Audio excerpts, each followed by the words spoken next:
నమస్తే, this is Sourya. Welcome to our channel. ఈ రోజు మనతో పాటు సీనియర్ జర్నలిస్ట్ దాము బాలాజీ గారు ఉన్నారు. వారితో మాట్లాడదాం. నమస్తే సార్. నమస్తే సార్, తిరుమల తిరుపతి దేవస్థానం ఎప్పుడు కూడా ఏదో ఒక కాంట్రవర్సీస్ ఉంటున్నాయి దానికి సంబంధించి. సో మనం గతంలోన కల్తీ నెయ్యి లడ్డూల గురించి, అట్లాగే ఒకప్పుడు కొంచెం తలనీలాల గురించి, ప్రతి అంశం కూడా ఫైనాన్షియల్కి సంబంధించి ఉంటుంది. సో ఇప్పుడు తీసుకుంటే ముఖ్యంగా ఏవైతే విఐపీస్కి కానీ ఇట్లాగా ఎక్కువ ధరకి సంబంధించిన ఆ పట్టు వస్త్రాన్ని, మెడలో వేసే వస్త్రాన్ని ఇస్తూ ఉంటారు. దీనిలో కూడా భారీ స్థాయిలోన స్కామ్ జరిగింది అని చెప్పేసి దాదాపు 50 కోట్లకు పైగాను అని అంటూ ఉన్నారు. దట్టు దానికి కొన్ని ఇంటర్నల్ లింక్స్ కూడా ఉన్నాయి అని, విఆర్ఎస్ అని సంబంధించి ఒక కంపెనీ నుంచి. సో ఏం సార్, అసలు ఏం జరుగుతూ ఉంది అసలు తిరుమల తిరుపతి దేవస్థానం? తిరుమల తిరుపతి దేవస్థానంలో ఈ ప్రభుత్వం మారినప్పటి నుంచి గత ప్రభుత్వంలో జరిగిన అనేక కుంభకోణాలని బయటికి తీస్తున్నారు. కల్తీ నెయ్యి కావచ్చు, నాసిరకం సరుకులు కావచ్చు, పరకామన్లో డాలర్ల దొంగతనం కావచ్చు, టెండర్ల మార్చేయడం కావచ్చు, ఇలాగా రకరకాలు తీసుకొస్తున్నారు. అట్లాగే రోజా టికెట్ల కుంభకోణం ఇవన్నీ కూడా ఉన్నాయి. బట్ ఇంకా అవేవి కూడా ఒక కొలిక్ అయితే వచ్చి శిక్షలు పడే స్థాయిలోకి రాలేదు. వాటిని రాజకీయంగా కూటమి ప్రభుత్వం ప్రత్యర్థులు అంటే వైసీపీ మీద ఉపయోగించుకోవడానికి పరిమితం అవుతుందా, లేకపోతే కోర్టుల ద్వారా వాటిని లాజికల్ ఎండ్కి తీసుకెళ్లి నిజంగానే శిక్షలు వేస్తారా అనేది చూడాలి. ఎందుకంటే మనకి గతంలో తొక్కిసలాట జరిగినప్పుడు కూడా దానికి బాధ్యులైన వాళ్ళ మీద విచారణకి చంద్రబాబు ఆదేశించాడు, కానీ ఇప్పటి వరకు దానికి బాధ్యులు ఎవరు, వాళ్ళ మీద ఎటువంటి చర్యలు అనేవి జరగట్లేదు. అంటే ప్రతి ప్రభుత్వం వచ్చినప్పుడు ప్రత్యర్థుల మీద వాళ్ళని ఇబ్బందులు పెట్టడానికి ఈ కుంభకోణాలని బయటికి తీసి వాడుకోవడం కనపడుతుంది. కానీ అక్కడైనా తెలంగాణలో అయినా ఎక్కడైనా వాటిని లాజికల్ ఎండ్కి తీసుకెళ్ళి నిజంగా నేరం చేసిన లేకపోతే అవినీతికి పాల్పడిన వాళ్ళని పనిష్ చేయడం అనేది మనకి ఈ మధ్యకాలంలో కనబడలేదు. ఒక జగన్ కేసు తీసుకుంటే 12 ఏళ్లుగా అతను బెయిల్ మీద ఉన్నాడు. మరి అతను అక్రమాస్తుల కేసు అవుతుంది, అతనిది అవినీతి. అంటే రాజశేఖర రెడ్డి సీఎంగా ఉండి తన పదవిని దుర్వినియోగం చేసి ప్రభుత్వం తరపున కొంతమందికి మెయిల్ చేసి, ఆ మెయిల్ చేసిన దానికి బదులుగా క్విడ్ ప్రోకో అని దాన్ని అంటారు, బదులుగా జగన్ కంపెనీల్లో పెట్టుబడులు పెట్టారనేది అభియోగం. అది 12 ఏళ్ళుగా ఇప్పటికి కూడా ప్రూవ్ కాలేదు.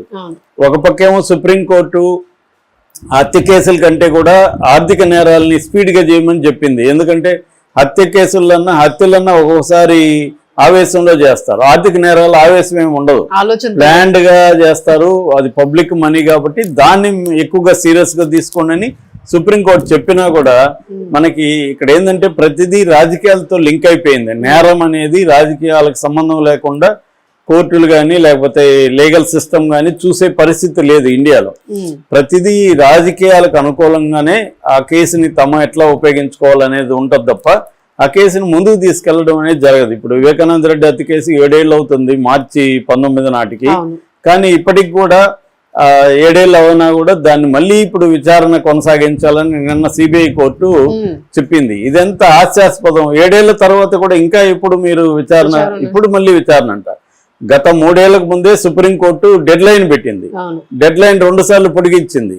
మళ్ళీ ఇప్పుడు సిబిఐ కోర్టు మళ్ళీ విచారణకి కంటిన్యూ చేయండి అని ఇస్తే ఎందుకంటే కామెడీ ఏముంటుంది అంటే, మన దేశంలో ఏంటంటే ప్రతి సెలబ్రిటీ క్రైమ్ కానీ సెలబ్రిటీ అవినీతి కానీ అంటే పొలిటికల్ అవినీతి కానీ పొలిటికల్ మర్డర్స్ కానీ రాజకీయ పార్టీల అధికారంలో ఉన్న రాజకీయ పార్టీల ప్రయోజనాలకి లింక్ అయ్యే ఉంటాయన్నమాట.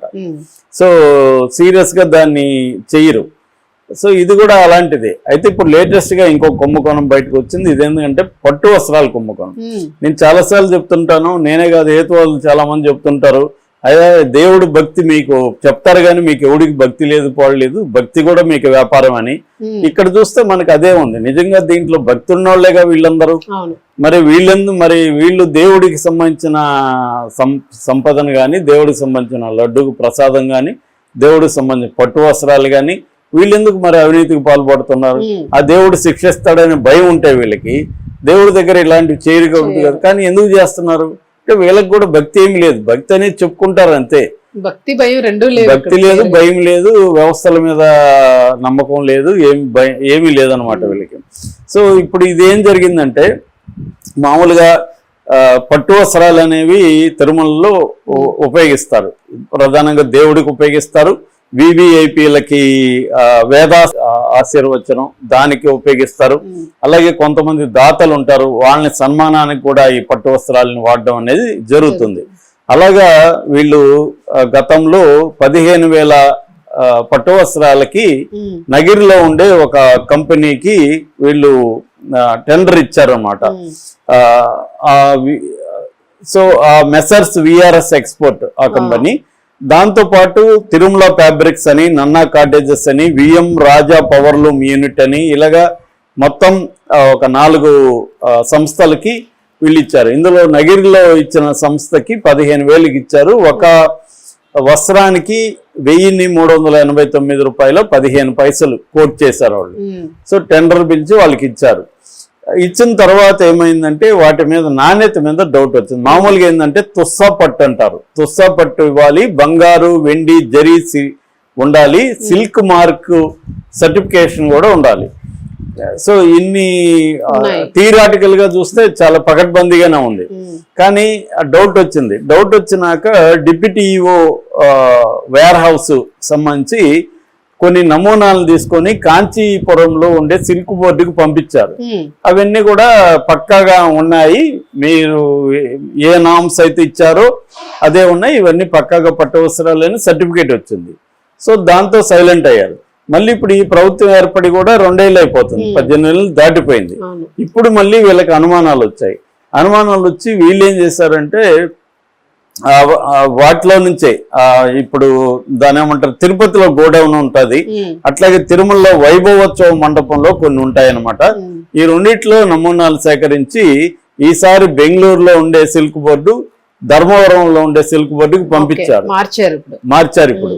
అయితే ఇప్పుడు ఏమని రిజల్ట్ వచ్చిందంటే అసలు ఇది పట్టే కాదు, ఇది కంప్లీట్ గా 100% పాలిస్టర్ అని వచ్చింది. ఏమండి అర్థం కాదు మనకి, కామన్ పీపుల్ కి 100% మామూలుగా మనకి చీరలు కొనే మీకు తెలుసుంటారు, చెప్పేస్తారు కదా, వెళ్ళి షాప్లోకి వెళ్ళి ఎవడన్నా మీకు పాలిస్టర్ చూపించింది పట్టు మేడం అంటే మీరు గమ్మంటారా, వాడిని ముఖం మీద కొడతారు కదా, ఏమైనా నువ్వు ఇది పట్టు అంటావు ఏంటి, పాలిస్టర్ కదా అని అనలేరా అంటే, రెగ్యులర్ గా బట్టలు కొని ఎవరికైనా బేసిక్ నాలెడ్జ్, పాలిస్టరా పట్టా తెలీదా, 100% పాలిస్టర్ అంట. పైగా 100% పాలిస్టర్ వస్త్రాన్ని వీళ్ళు పట్టు వస్త్రాల్లాగా ఆ ప్రభుత్వంలోనూ జరిగింది, ఈ ప్రభుత్వం కూడా 18 నెలలు ఏం చేస్తున్నారు అంటే క్లియర్ గా ఇది తెలిసి అందరూ వదిలేస్తున్నారా? కప్పుకునేవాడికి తెలుస్తుందిగా ఇది పట్టా కాదనేది, అందరికీ తెలుసు కదా. అంటే మరి ఎలా జరుగుతుంది కుంభకోణం? ఇది కూడా ఇప్పటి వరకు చెప్తున్నది ఏమంటే 80 నుంచి 90 కోట్ల కుంభకోణం అంటున్నారు. ఓన్లీ ఈ నగిరిది మాత్రమే 54,95 లక్షల కుంభకోణం అంటున్నారు. అంటే దాదాపు 55 కోట్ల కుంభకోణం ఒక్క సంస్థదే. మొత్తం కలిపితే ఒక 90 కోట్ల కుంభకోణం దీంట్లో జరిగిందని చెప్తున్నారు. అంటే దేవుడికి సంబంధించిన ప్రతి దాంట్లో కూడా వస్తువులు కొనుగోలు కానీ, ప్రసాదం దగ్గర నుంచి దేవుడి మీద లేదు. పాపం భక్తులు ఎన్నెన్నో కష్టాలు పడి నమ్మకంతో వెళ్తారు. వాళ్ళకి ఇటువంటి మోసం జరిగితే తాము అక్కడ దైవ ప్రసాదం అని చెప్పి దానికి కొట్టుకొని, ఆ మధ్య కూడా ఆమె శివజ్యోతిని కూడా ఇచ్చేశారు. ఆమె ప్రసాదం కోసం ఎంత కొట్లాడుతున్నానని చెప్పింది. సో అంత కొట్లాడి అంతసేపు వెయిట్ చేసి ఆ ప్రసాదాన్ని కళ్ళకద్దుకొని తిని దాన్ని ఇంకెవరెవరికో పంపించి అయ్యో దేవుడు ప్రసాదం వచ్చిందని చేస్తుంటే అది కల్తీ నెయ్యి అంటే ఎలా ఉంటది? అలాగే పట్టు వస్త్రం పాపం ఎక్కడెక్కడి నుంచో దాతలు ఎంతో చేస్తారు. దాతలకు సన్మానం చేయడానికి ఒక మంచి పట్టు వస్త్రం మామూలు వాళ్ళే పట్టు వస్తుంది, అదే 1000 రూపాయలు అండి. అది క్లాత్ సన్నగా, దాన్ని కూడా అదే వీళ్ళు ఇచ్చిన దాని ప్రకారమే 1,300 రూపాయలు కదా, 1,389 రూపాయలు ఒకటి. దాంట్లో కూడా తినేస్తున్నారంటే అంటే ఎక్కడ కాదేది అవినీతికి అనర్హం అన్నట్టుగా ప్రతి దాంట్లో తినడం అనేది మనకి దేవుడిదైనా ఇంకెవరిదైనా తినే ప్రజలైనా దేవుడైనా వీళ్ళకి లెక్కలేదు. మరి వీళ్ళ భక్తిని మాట్లాడితే భక్తితో ఊగిపోతుంటారు, దేవస్థానం చుట్టూనే ఉంటారు, వివిఐపీలు ఉంటారు. మరి వివిఐపీలు ఎవరు చెప్పలేదా ఇన్నేళ్లలో? అరే మీరు మాకు గప్పుతున్నవి ఇది పట్టు కాదురా బాబు అని వాళ్ళు చెప్పలేదా? మరి వీళ్ళు చేయలేదా అనేది తెలియదు. సో ఇప్పుడైతే బిఆర్ నాయుడు నిన్న ఎక్స్ లో ఒకటి ట్వీట్ చేశాడు, 2019 నుంచి 2025 వరకు 54,99 95 లక్షలు కుంభకోణం జరిగినట్టుగా మాకు వచ్చిందని దీని మీద ఏసీబీని అయితే ఇప్పుడు పెట్టారు. మరి ఏసీబీ ఏం నివేదిక వచ్చినాక మేము చర్యలు తీసుకుంటాం. ఖచ్చితంగా అధికారుల మీద అయితే చర్య తీసుకునే అవకాశం ఉంది.